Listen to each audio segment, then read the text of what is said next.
going, and it's like a huge long term plan that they had, which is good in some ways, but again, it's one of those things. I just thought it looks better on paper than it's actually played out, and really and truly, it's not like, I think I would have preferred it if it was Luke Harper and Bray than Randy Orton, because this has only been going on for like, in the big scheme of things, I mean, I know it might seem long in current WWE climate, but in the big scheme of things, he's not been in the Wyatt family that long. He's feuded against them in the past. He's never had anything to do with it.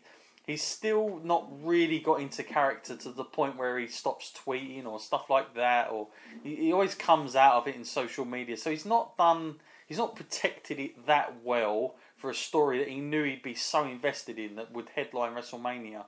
And I just feel like it's a bit, I don't know, I think it's a bit like forced on us. And again, I don't feel the magic of like, there's going to be tension now, like where will this go? Like, it's obvious where it's going to go. It's just, I've seen it so many times.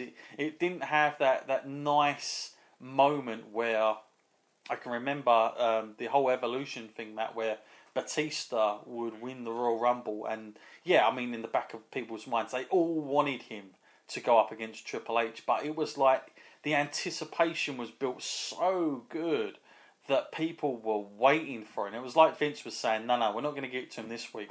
Let's wait another week, and let's wait another week. And it built so good that when it got to that contract signing and he finally did it, man, the pop was there and people were ready for it. But I feel with this, it's just been a little bit forced on me. Matt, what do you think about it? And now we kind of do know the setup here of WrestleMania, at least for this match. Yeah, I don't know what they expect people to feel about this. Do they expect them to be excited and wanting this and like have been waiting for it for ages? Because like you said, it hasn't really been building that long. I can't say there's too many people that would have been waiting months for this. I just got to think it's a little bit flat. I for one, definitely am not excited for this, and this is going to go onto my list of matches that I'm not excited for at WrestleMania. And I don't want to sound that negative because I love WrestleMania season. I love WrestleMania on the day. It's just there seems to be a lot of questionable decisions. Mm-hmm. All I can hope is that they have a secret plan and that something's going to bubble up in the meantime between now and WrestleMania, because like you said about this stare down at the end of the chamber, and did it cause any sort of buzz or anything? Not really. It didn't do anything for me. It just kind of felt like, what we're going to see on SmackDown, a little bit of talking. Is Bray going to spew some more nonsense whilst Randy Orton stands there silently nodding his head? I don't know.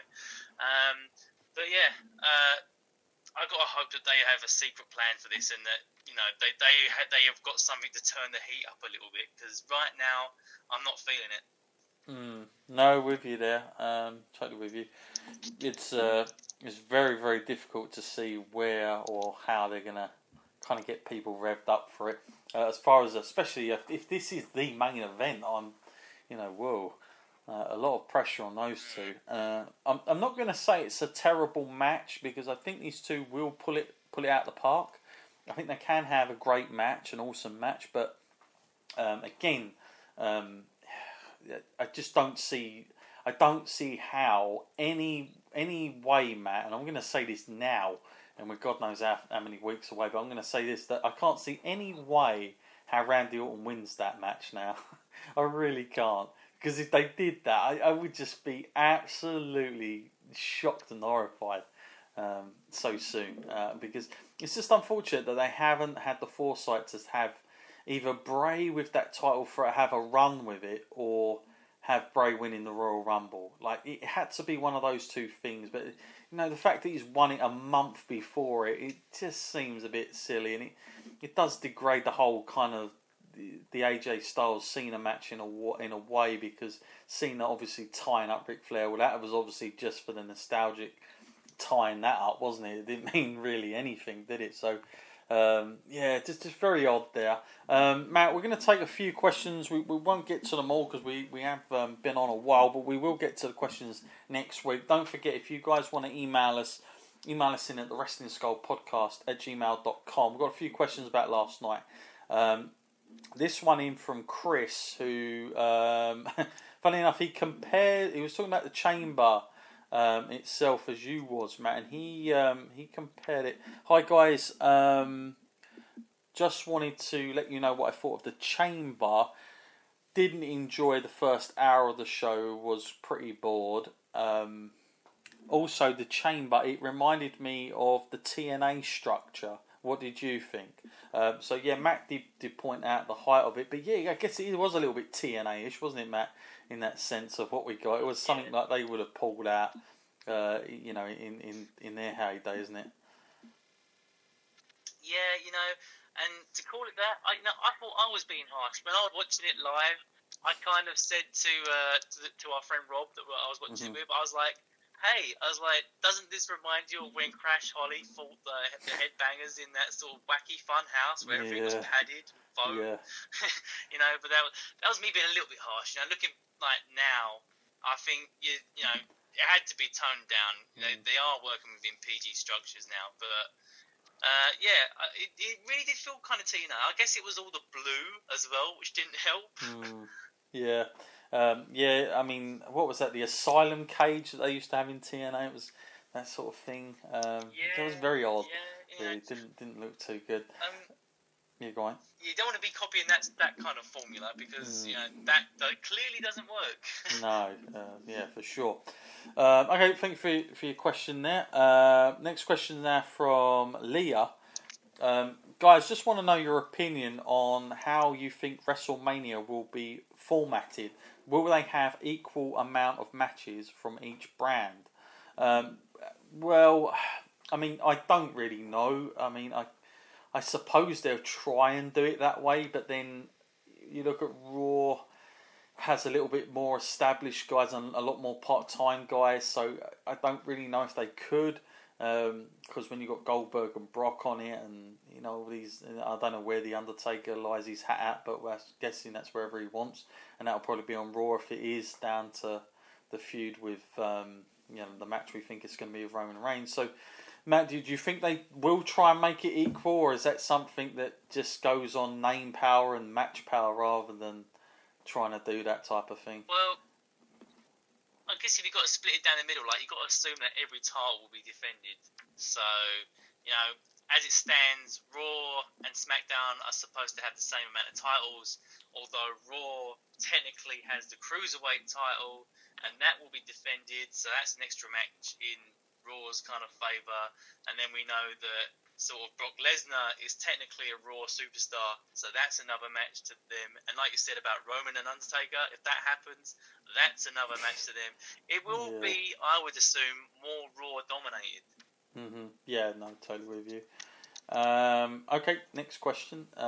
This is from interesting name, KSB. That stands for. Hi guys, first time question. Last night I thought was pretty good. I've always liked the Wyatts, but do feel it's a little bit too late. Do you think Bray has a chance of winning at WrestleMania? Well, if you just listened to me a little while ago, I can't see any way how WWE can think Randy Orton winning would help anything going forward, and I think you're almost, like I said, I think it's more significant Bray winning at WrestleMania than it is him winning last night. Matt, where do you sit with that? Do you think he has to win at WrestleMania? It would feel like that for him because, like you said before, it's been a long time he's been around. He hasn't really fulfilled on all of his promises that he's made. If he was to now get to the top of the mountain and just lose at the first hurdle, that I couldn't see him coming back from that. I mean, when I saw Randy Orton win the Royal Rumble, I was kind of thinking, is this Randy Orton's kind of WrestleMania moment where he wins the Rumble and goes on to become the champion? But it wouldn't do much for Randy Orton doing that anyway. Randy Orton's been there, he's done that, he's been to the top, he's done everything there is to do. Why does he need that kind of win? He doesn't. What the fact is that Bray desperately needs that win. He needs that to be credible. He needs that to be established for the future, and for any feud that they might put him in the future, actually make people think that he has a chance of coming out on top of it. Absolutely. Okay, regular emailer in there. Stay Lucky is here. Stay Lucky, where are you? Yep, got a question from Stay Lucky. Thank you for always emailing me and becoming another regular fixture here on our show is Stay Lucky. But this week he wants to talk about John Cena. Hi guys, just a quick question about John Cena. Feel like it was just put in his just put around his waist just for the 16 times thing. Do you think later in the year John Cena will finally get to 17, and how will it be best to do that? Question mark. So yeah, he's really thinking ahead of things here. But you know, it's I mean, Matt, I can't see why WWE wouldn't want to go back to that, and this time maybe actually put some bloody emphasis on the whole thing itself, because I felt like the build into the Rumble didn't really speak about it that much. But like I said, maybe for WWE it's more historic when he overtakes it than just leveling it. I don't know really what's more important, but doing that feud, Matt, I mean, there's always money in it. I mean, I can't see why there wouldn't be, but it would be nice if we could have John Cena where he's against somebody you think, like, you know, not just for that sort of thing about turning up at the Rumble just because it's in front of a big crowd and they wanted to make a moment. I'd rather see it where he's... I mean, I would have loved to have seen him tie up into WrestleMania, but that's not going to happen. I would have loved to have seen that match with a Taker, but that's really unlikely now, given all that we've seen. So I don't know. Matt, what do you think on that and the whole 17 times business? Yeah, it opens up a lot of opportunities now, doesn't it? I think the fact that they underplayed it so much at the Royal Rumble does lead me to believe that they have plans that perhaps they are looking at a 17 kind of like streak or a 17 kind of title, because if they were thinking that Cena was done at 16, it would have been such a huge fanfare and like all the confetti and fireworks. That's what I was expecting. But yeah, no mention of it. So I got to assume that they're going to look at 17, and that will be a massive, massive occasion for wrestling, because you know it's breaking the records here doing that kind of thing, and I can't really think of too many guys that would deserve that more than John Cena. You know, I know he's got his haters, but he has definitely put in the time, put in the hours, put in the effort, put in the work, and you know, for the last like decade plus, you know, he's been the man of WWE, you know, the face of the company, and that is no easy feat, because he's been working along some of the greatest talent in wrestling. Sure, no doubt about that. Okay, let's take our last question then. This is from another interesting name. Do get some good names on this. This is called Save Me Paul. Thank you very much. First time emailing in. Thank you for your question. It's got a couple of questions actually, and another John Cena one. Very popular tonight, John Cena. Guys, I've heard this rumour. I'm hoping it's not true. Have you heard it also? WrestleMania, John Cena and Nikki Bella to face Miz and Maurice in a tag team match. Tell me it's not going to happen. Also, is Shane McMahon and AJ going to take place? Finally, I have also heard that WWE are still planning Seth Rollins versus Triple H, but will tone down the match for Seth. So Matt, let's start with this mixed gender match. Is that something you've heard about? Because I've heard some snippets, but not too much.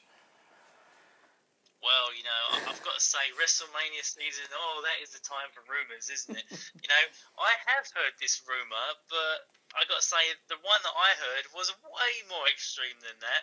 I was, like, listening to it, and what I was hearing was, you know, that it could be John Cena and Nikki versus Maurice and The Miz, and after the match, you know, because it's WrestleMania, wouldn't it be the perfect time for John Cena to propose to Nikki? And I was thinking, oh my god, now we're really getting into fantasy land here. Randy Savage moment, eh? You know, Yeah, so I can't say I hold too much stock in these kind of rumours, because I think if that match was to be made, I think Maurice and The Miz versus Dean Ambrose and, Renault